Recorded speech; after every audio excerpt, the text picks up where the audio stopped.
Ever since the release of Ranked in Pokemon TCG Pocket, I was determined to get into Master Ball during the first season of Ranked, despite the fact that I am a complete noob when it comes to TCG. You guys already know I'm more of a VGC girl, but once this game dropped and I saw how easy it was to pick up, you already know the ultra competitive side of me came out and I had to make my way through the ranks. And luckily, I was able to find not only a budget-friendly deck, but a noob-friendly deck that was able to get me into Master Ball tier before the end of the season. So if you're anything like me, you're definitely going to want to try this deck out.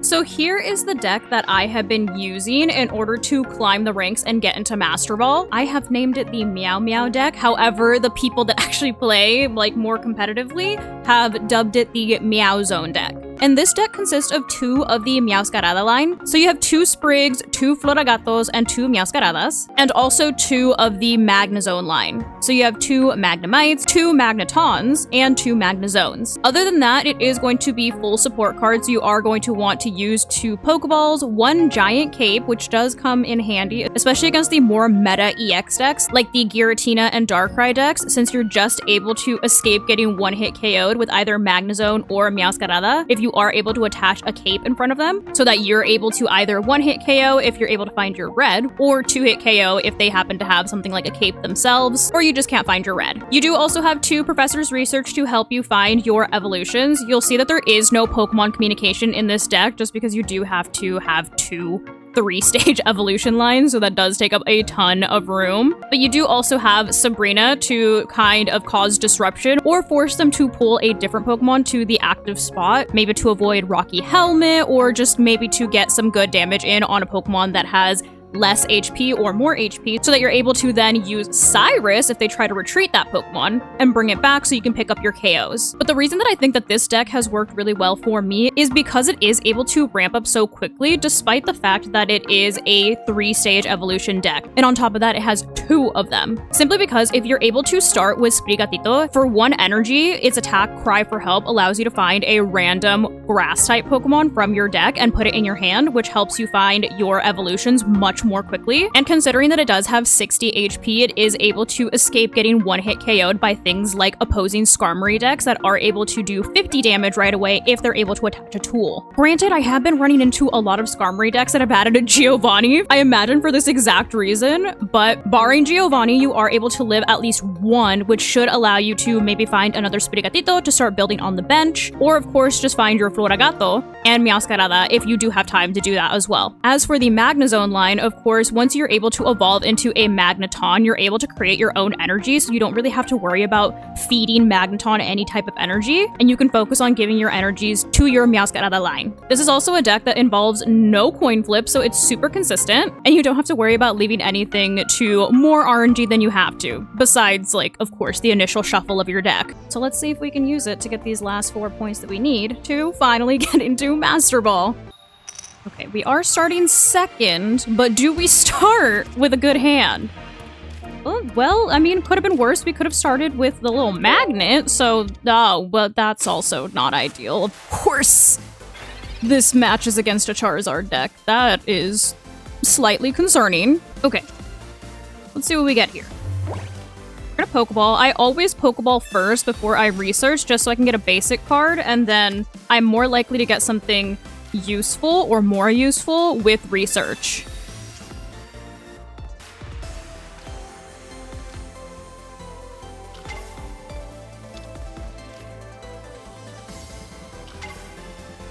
Putting down our little magnets. And let's start crying for help, because we are definitely gonna need it. They do have new Charmander, so they are actually able to attack, yeah, literally from the get-go. We're probably gonna have to sack this Sprig.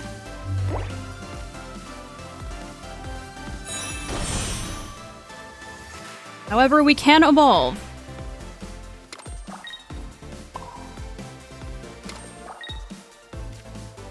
We'll cry for help once again. Let's see if we can find another Sprig. Oh, well, we found the middle Evo. Okay, we're actually not in the worst spot. Okay. Slightly worse.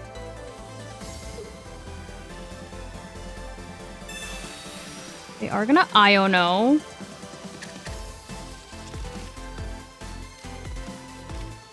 Okay, but it's okay. We do get a Pokeball, which is actually really nice. And we got our Magnezone back. So this is actually not bad at all. Okay.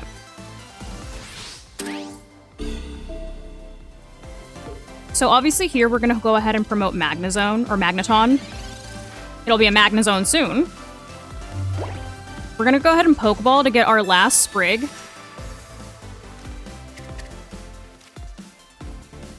We're gonna go ahead and evolve our other Magneton. Volt Charge. Volt Charge.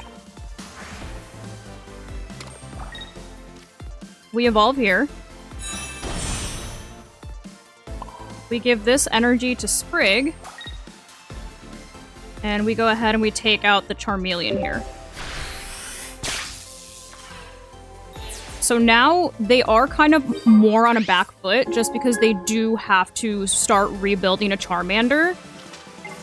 And we do have the advantage here being Lightning. So we'll actually do 120 damage. If we could find red, that would actually just end this entire thing. Oh, we ruined their day. Okay. You know what? We do take those. I do have footage from the previous game if you wanted to see a longer game, a more drawn out game, but this is the deck. This is the deck that I was able to reach Master Ball with.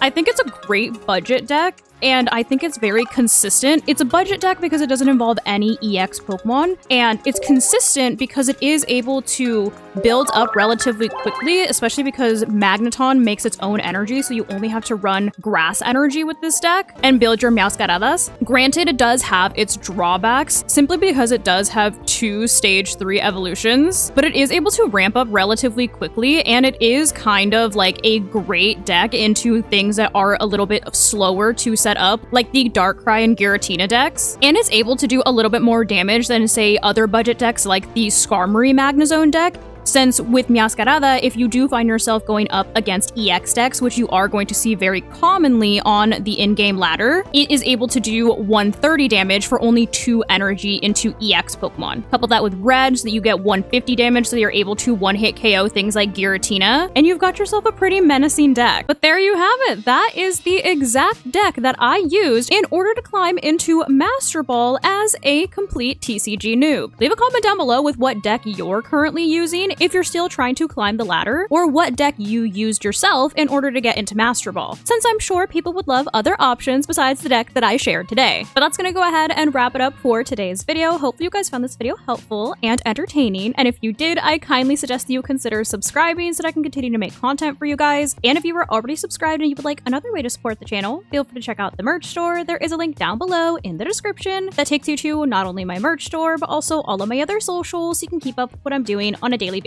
But thank you guys so much for watching, and thank you to those of you who have joined the channel as members. I appreciate you all so much. I love you guys, and I will see you in the next video. Bye, guys.